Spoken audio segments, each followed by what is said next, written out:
Hi and welcome. You're listening to the X22 Report. My name is Dave and this is episode 1958B and today's date is September 1st, 2019 and the title of the episode is Exculpatory Evidence. August was a hot month.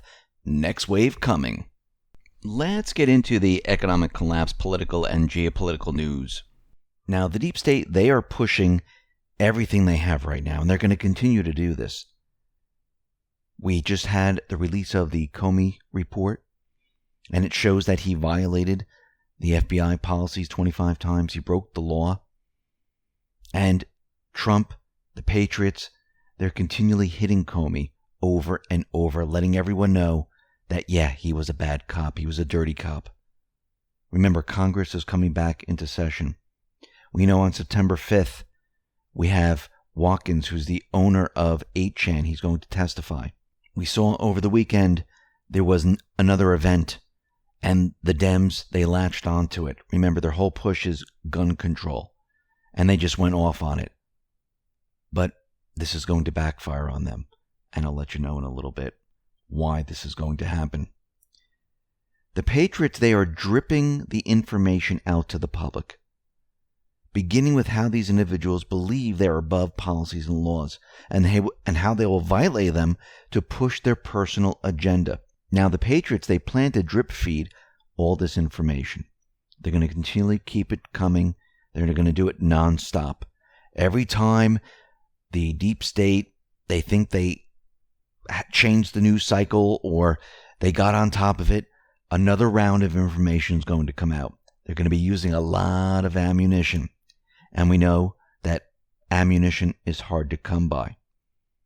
If the Patriots just dumped all of this at once, it would just be one silo of ammunition. And they would be able to change the news cycle, and we wouldn't see anything else. They would make it so horrific that they would try to keep that in the news cycle. But since the Patriots are bringing this information out slowly, having each report come out, the deep state's going to use a lot of ammunition. We'll be talking about this a little bit later in this report. But first, let's talk about Pelosi, the high-speed rail, and Tom Steyer. Remember, he's the individual that is pushing for the impeachment of Trump. Plus, he's running for president because he does believe if he runs for president, he is protected. Now, what's very interesting is that Nancy Pelosi worked with Tom Steyer on certain projects in California. And over the past decade, she has steered federal subsidies to a light rail project designed to stimulate commercial and residential growth in Mission Bay.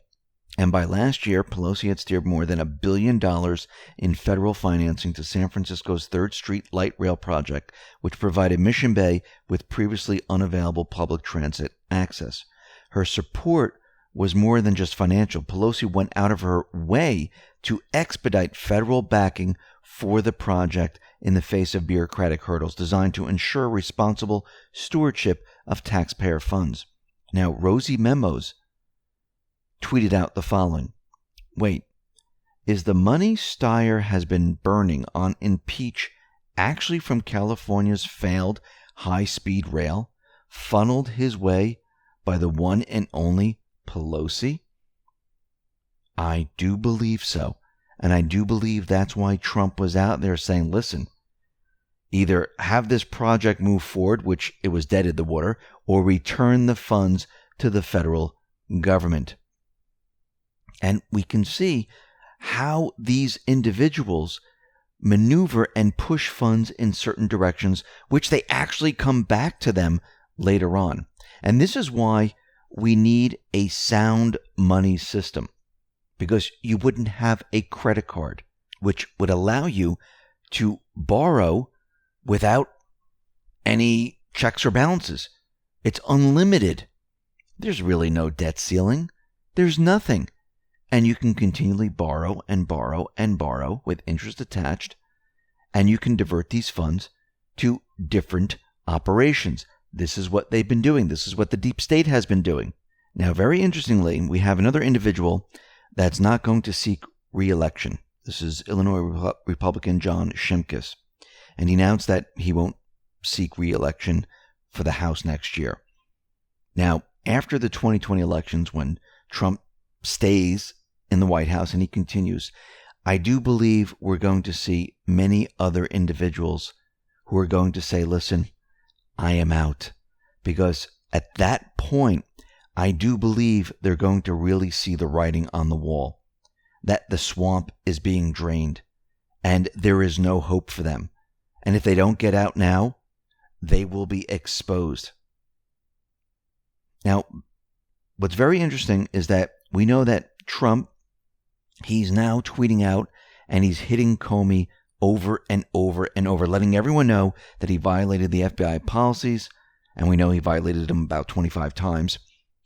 Trump, the Patriots, they're continually pushing that Comey is dirty. Trump tweeted out the following: I was right about Comey, crooked cop. He also tweeted out something about John Roberts. Remember, Trump doesn't mention things out of the blue. He tweeted out the following: James Comey has been rebuked at the highest level, with much more to come. An IG report doesn't get any stronger, calling him dangerous, insubordinate. Thank goodness that Donald Trump was elected, because if he wasn't elected, these people would still be in power. 2 more reports are coming. Comey, very vulnerable. But where is the Supreme Court?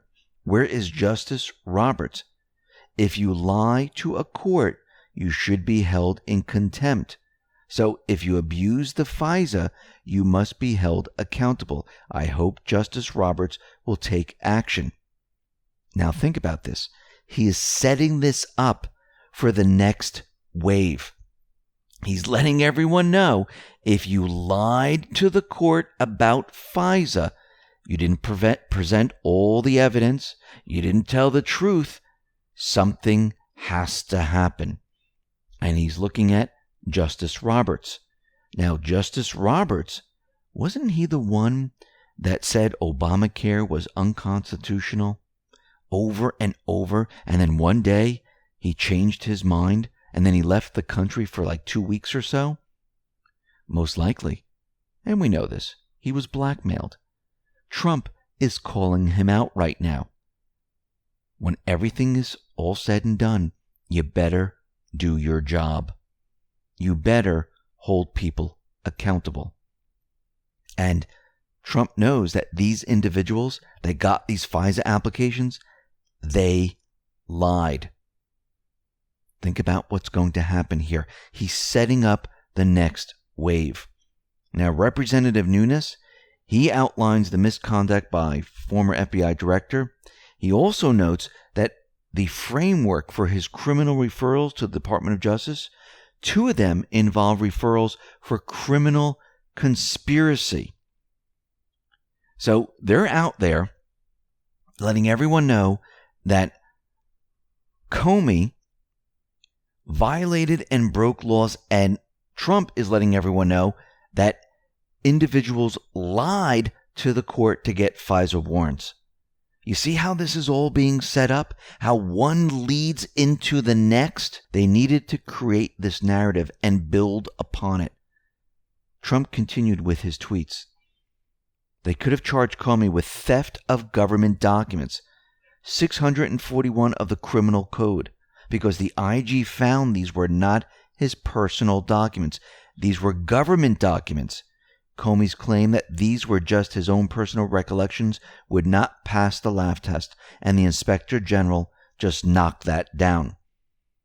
Remember, he stole classified documentation and he leaked it out. None of this belongs to him. It's like if you're working for a company and anything that you produce, it doesn't belong to you. It belongs to the company. Comey is working for the FBI. He's the director. Every investigation, everything that he does, every meeting he has is not his personal information. It belongs to the FBI. It belongs to the government. This is what Trump is saying, that he could have been brought up on charges, but they didn't. Why? Because Bill Barr is a reasonable man. That's because Bill Barr is going to get him on other violations, other things that he has done where he broke the law. This will be the slam dunk. They're building the narrative, letting everyone know who this individual is. It will be easier to accept everything else that is coming, because now they know how he thinks. Everyone knows that he took documentation. Everyone knows he leaked out information. Everyone knows he lied. Now, let's bring in the next wave. And this will just build upon what's already been said. Now, Judicial Watch, they have done it again. Tom Fitton pushes Hillary Clinton to respond. He tweeted out the following: Federal court rules that Hillary Clinton must respond to Judicial Watch document requests for her lawyers after action report on her emails. And this is coming out of Judicial Watch. They announced that a federal judge granted 7 additional depositions, 3 interrogatories, and 4 document requests related to former Secretary of State Hillary Clinton's use of a private, unauthorized email server. Hillary Clinton and her former top aide and current lawyer, Cheryl Mills, were given 30 days to oppose being deposed by Judicial Watch. The court rejected Justice and State Department arguments to protect Clinton and the agencies from additional discovery and ordered agency lawyers to respond to Judicial Watch's questions about their knowledge of the Clinton email issue. The court granted all of Judicial Watch's request discovery, but gave Clinton and Mills 30 days to file any opposition to the request to question them in person under oath. The new court ordered discovery allows Judicial Watch to take testimony and gather evidence of Clinton's handling of emails, specifically in an after-action memo drafted by Heather Samuelson, Clinton's senior advisor at State and White House liaison. The memo was created in December of 2014 to memorialize the Clinton team's processing of Clinton emails. The discovery also asks for when Justice and State Department attorneys learned about Clinton's private email use and what senior records keeping officials at the State Department knew about Clinton's emails and when they knew it. Think about what's happening right now. It seems to me that Trump, Bill Barr, they don't want to get really involved in this. They're letting those individuals within the Department of Justice play this out where they're rejecting everything. Tom Fitton with Judicial Watch, and I do believe this is why Trump tweets out things about Judicial Watch, they're letting Judicial Watch do the heavy work to get the information. Why? It doesn't look like it's a political hit coming and ordered by Trump. This is very well designed because remember, if Trump or Bill Barr were coming down on all of this, guess what? They would say political hit, political hit. But if Judicial Watch discovers things, then the Department of Justice can say, okay, and I'm talking about Bill Barr, well, wait a minute, what's going on here in this department? And I do believe this is where they're headed with all of this. Bill Barr, Trump, they're allowing those swamp creatures to protect Clinton still.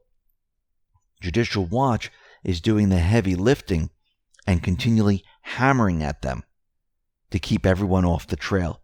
But eventually what's going to happen is that Bill Barr is going to take over because the evidence that Judicial Watch is collecting will be so great, he'll have to get involved and say, okay, we need to look at this now. And we'll be talking about who's blocking all of this and who is running interference right now. But first, let's talk about Michael Flynn. And it looks like Sidney Powell is pushing really, really hard. And she's going to get him completely off. And all those charges that are against Flynn, they're going to be dropped. Now, the government, and remember, these are the swamp creatures that were working for Mueller. The government wants to move forward with sentencing. But the other side, Sidney Powell, is pushing back. And they're arguing that the prosecution is engaging in malevolent conduct by withholding, and here's the key word, exculpatory evidence. This is from the motion filed Friday. The prosecutors in this case have repeatedly failed to produce Brady evidence despite the clarity of this court's order. Their ethical and constitutional obligations, specific requests for documents the prosecutor know are exculpatory. Those requests being made multiple times. Not only have the prosecutors thumbed their nose at the court's orders, they have ignored the rules of ethical conduct for the D.C. bar. The defense says this includes the anti-Trump texts by former FBI agent Peter Strzok and attorney Lisa Page.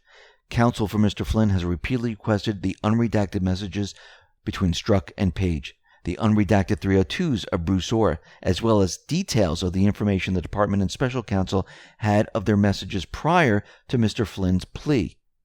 Remember, exculpatory evidence. What does this mean? A description of evidence in a criminal trial that serves to justify, excuse, or introduce a reasonable doubt about the defendant's alleged actions or intentions. Exculpatory evidence may ultimately show that the defendant is not guilty. No wonder police and prosecutors must, to uphold the defendant's constitutional right to due process, tell the defense about any exculpatory evidence they discovered. Let's go back to post 3548. This is July 30th, 2019.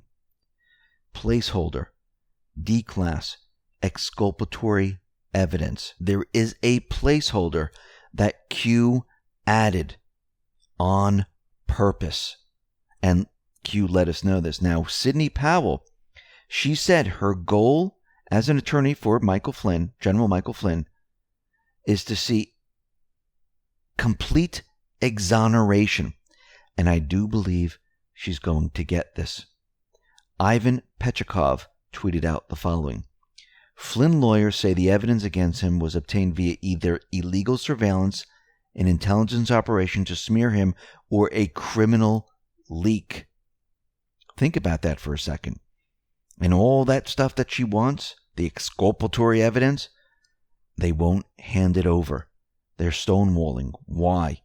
Because it would let Flynn off the hook. It would show that he was innocent.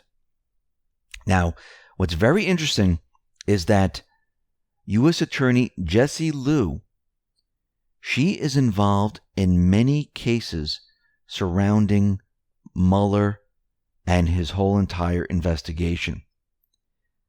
And she's involved in 3 cases where pertinent documents were withheld from the defense. Liu was involved in Maria Butina case where a young woman sits in prison today. This had to do with the CEO of Overstock. Liu is also involved in the Concord management case. This case has been a mess since day one. They never expected Concord to arrive and to show up at the trial. And then we have General Michael Flynn. Liu is involved in this case, holding back information. Rosie Memos tweeted out the following. What do all of the effed up cases have in common? They all hide evidence, and they're all led by Jessie K. Liu. There's the person that is controlling it all. Think about what's happening here. Think about what Sidney Powell is pushing for. Flynn is going to be set free. Now, think about what the deep state has done. Think about what they've done to Trump. Think what they have done to Flynn. Think about all the cover-ups and all the schemes and everything that they've been hiding and everything that they produced and all the hoaxes and the scams and the lies and the treasonous crimes. Think about everything that they have done. Trump tweeted out that this should never happen to another president again. Actually, this should never happen to anyone again. Let's move on to Epstein, because it seems the 4 women that Epstein used to recruit and train his victims, they were given immunity under the Florida sweetheart plea deal. But in New York, that deal is not honored. Sarah Kellen, Nadia Martinenko, Kova, Leslie Groff, and Andriana Ross were named as a potential co-conspirator in Jeffrey Epstein's 2008 sweetheart deal. They received immunity from Florida, but guess what? It does not protect them in New York, where authorities continue to investigate everything.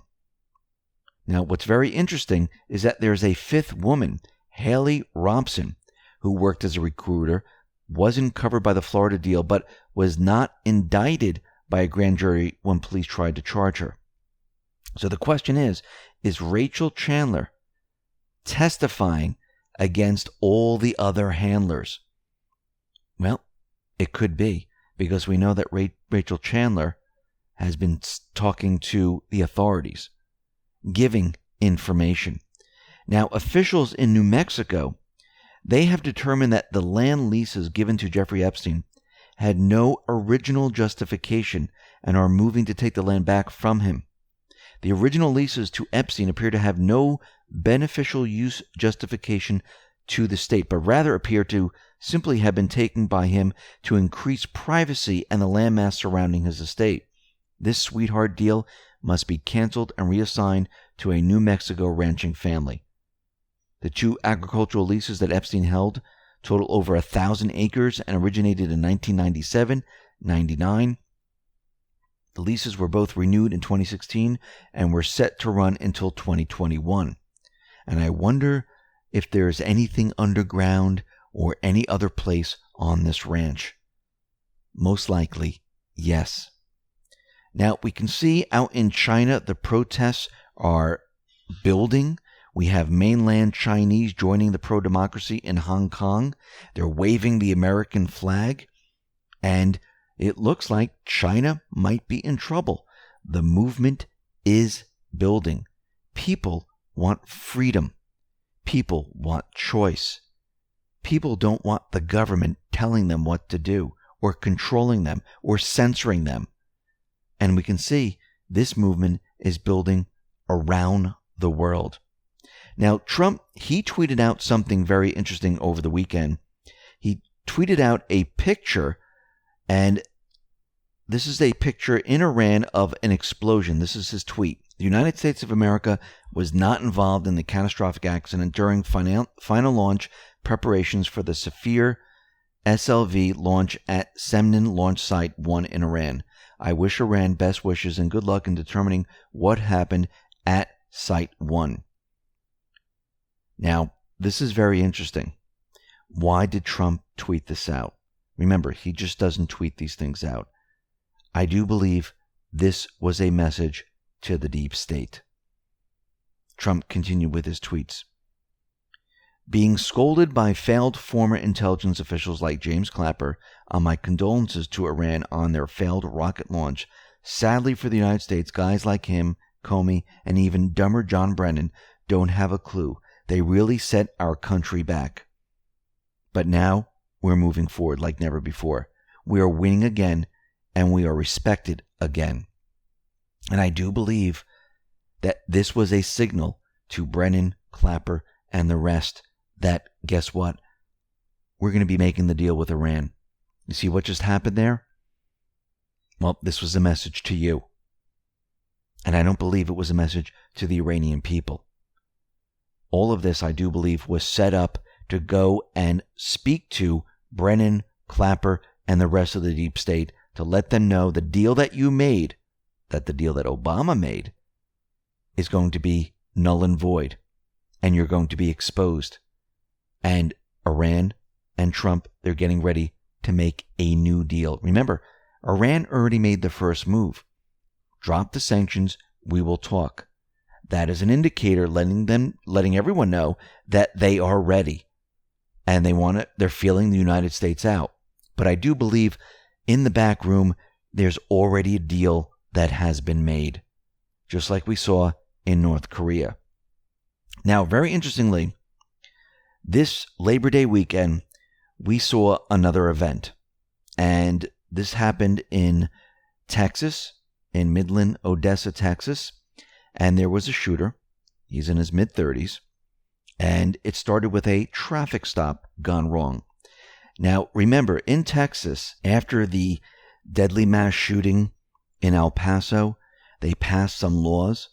They passed House Bill 1143, says that Texas Education Code will be updated to prevent school districts from regulating the manner in which a licensed person's handgun, firearm, or ammunition is stored in their vehicle in a school parking area. Senate Bill 535 clarifies that licensed handgun owners will be permitted to carry firearms in places of worship. Well, these were going to go into effect Sunday. And all of a sudden, there was this event, and the mainstream media hooked onto it, just like the one in Philadelphia. Of course, they dropped that one very, very quickly because they found out that this individual was a FBI informant. He was a criminal, and they couldn't make the whole case of how he got his weapon. But we see Schumer, Elizabeth Warren, right out of the gate, they jumped on it. And they started to tweet out, this is Warren, "Time's up. Let's vote on gun safety legislation now. Every day you wait, more tragedies happen. Do something, Senator McConnell. America is done waiting for you."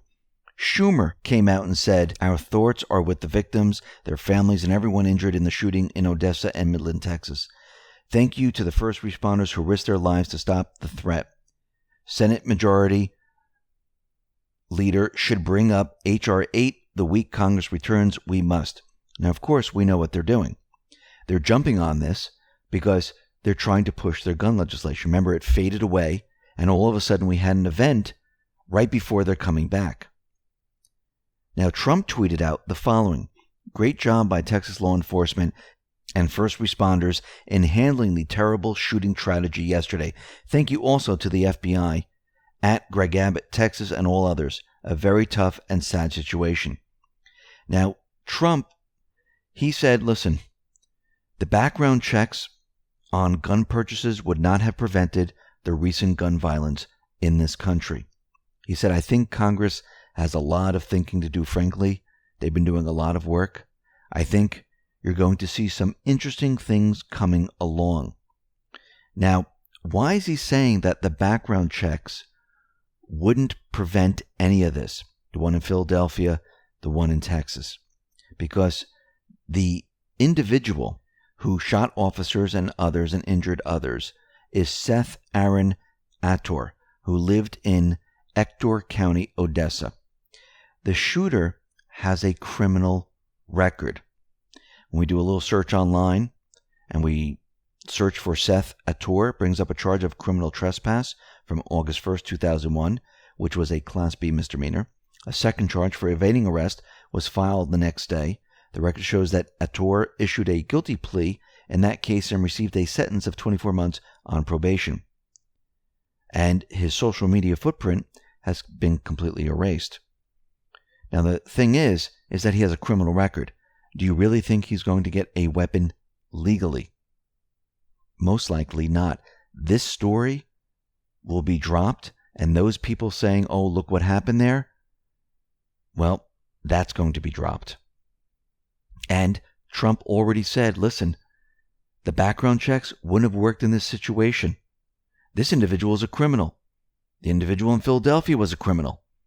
How did they get their weapons? Well, most likely illegally. Remember, criminals, those people who are going to commit crimes or injure or kill people, they're not going to go through the legal process. Why would you if you're going to commit harm? Because that's illegal. It makes no sense. This is not going to fit into their narrative. And that brings me back to post 3570. C before D. Coats before D class. The month of August is traditionally very hot. Now, I do believe that Q told us this because in the month of August, at least 51 people were killed in mass shootings, which means the deep state, they were pushing their events very, very hard in the month of August. And it was for specific agendas. One, gun control, to give them a talking point. The other, I do believe they were clogging the news cycles because they thought everything was going to be dumped this month. Guess what? It didn't happen. Remember, the patriots are feeding them disinformation, allowing them to use this ammunition over and over and over, or latch on to anything that is out there. And then if it doesn't go their way, they just drop it, move on. And this is why they're going to drip feed it.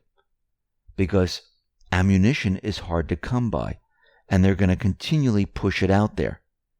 The patriots have a specific plan. They're building the narrative.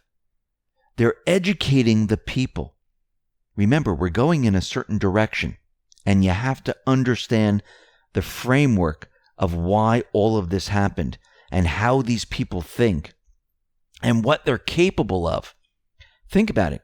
The first wave was the Comey report, showing that he violated the FBI policies, didn't care about them, pursued a political agenda, broke laws, stole FBI documentation, leaked it out to the press.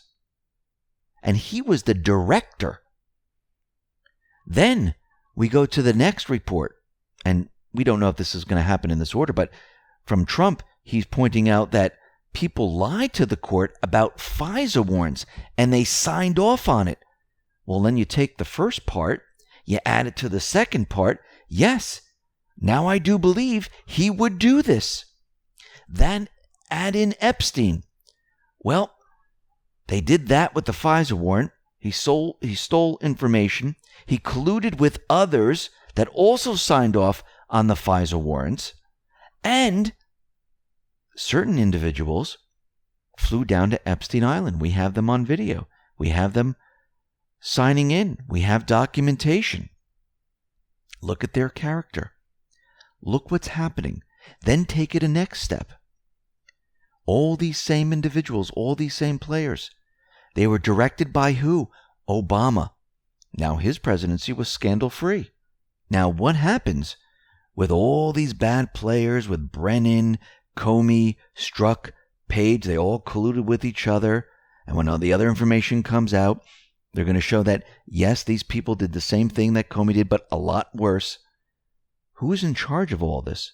Who signed off on this? What administration knew about it? Obama. So, yeah, his administration was scandal-free because he was protecting the scandal. He was the head operator of the scandal. And he issued the orders to spy. Think about this for a second. Think about how this is going to build. They're creating a story. They're creating a show to let everyone know how this happened, and they're building on it each time. This is how you inflict pain. Listen, everyone, thanks a lot for listening. Be well, be safe, and especially be prepared. Thanks a lot.